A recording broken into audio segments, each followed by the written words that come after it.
Masih ingat Herianti anak Akiditio? Begini kabar terakhir sang pemberi sumbangan palsu 2 triliun rupiah. Masih ingat Herianti putri mendiang Akiditio? Pada 2021 lalu, Herianti bikin heboh gara-gara sumbangan 2 triliun untuk penanganan COVID-19 di Palembang. Namun nyatanya, uang sumbangan itu tidak ada, hingga bikin Irjen Polisi Eko Indra Heri yang menjabat sebagai Kapolda Sumatera Selatan kena dampaknya. Herianti pun akhirnya berurusan dengan hukum atas dugaan penipuan sumbangan 2 triliun rupiah. Lantas bagaimana kabar Herianti sekarang? Bagaimana pula perkembangan kasusnya? Berikut selengkapnya. Kabar terakhir soal kasus dugaan penipuan sumbangan 2 triliun rupiah yang diberikan oleh Herianti diungkap pada Maret 2022. Disebutkan, kasus tersebut masih bergulir di Direktorat Reserse Kriminal Umum Polda Sumatera Selatan. Direktur Ditreskrimum Polda Sumatera Selatan, Komisaris Besar Polisi M. Anwar Reksowijoyo, mengatakan bahwa penyidik dalam waktu dekat akan melakukan gelar perkara terkait kasus tersebut. Bahkan, Anwar mengaku akan segera menyampaikan hasil pemeriksaan tes kejiwaan terhadap Herianti.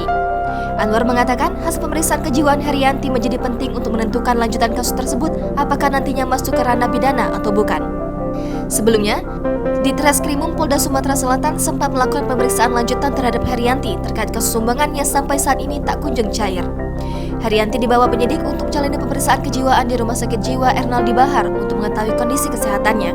Nantinya, hasil pemeriksaan kejiwaan Herianti menjadi alat bukti pendukung dalam kasus tersebut sebelum penyidik menentukan status hukumnya.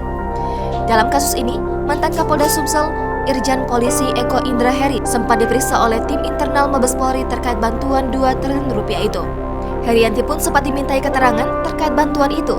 Namun setelah dilakukan penyelidikan, bilet giro yang ia berikan ke Polda Sumsel itu ternyata tak mencukupi saldo sebesar 2 triliun rupiah. Selain kasus sumbangan 2 triliun rupiah, Herianti juga tersandung kasus dugaan penipuan dan penggelapan sebesar 2,5 miliar rupiah yang dilaporkan seorang dokter di Palembang bernama Siti Mirza. Laporan itu resmi dibuat oleh pengacara Siti, Rangga Afrianto ke Polda Sumsel pada Rabu 11 Agustus 2021 lalu di Polda Sumsel. Rangga mengatakan seluruh bukti telah diserahkan kepada penyidik terkait transaksi bisnis yang dilakukan antara Herianti dan Siti. Jangan lupa subscribe, share, komen, dan like ya.